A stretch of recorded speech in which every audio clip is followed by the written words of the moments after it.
வேட்டையாடி தின்னுடுவேன். அப்படின்னு அந்த சிங்கம் பேசிச்சு. ஒரு நாள் சிங்கம் எல்லா விலங்குகளையும் கூப்பிட்டுச்சு. எல்லா விலங்குகளும் பயந்து போய் நின்னாங்க.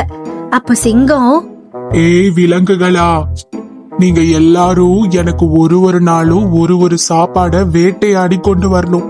அப்படி இல்லனா நான் உங்களை வேட்டையாடி தின்னுடுவேன். என்ன புரியுதா?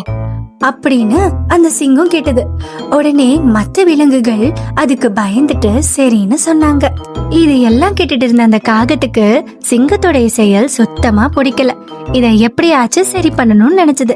ஆனா அதாலையும் எதுவுமே பண்ண முடியல. ஒரு நாள் காட்டுக்குள்ள சிங்கம் எதிர்ச்சியா நடந்து வந்துட்டு இருந்தது. அங்க ஒரு பெரிய குழி இருந்தது. அது பார்க்காத சிங்கம் அந்த குழிக்குள்ளேயே விழுந்துருச்சு. அந்த பக்கமா பறந்து வந்த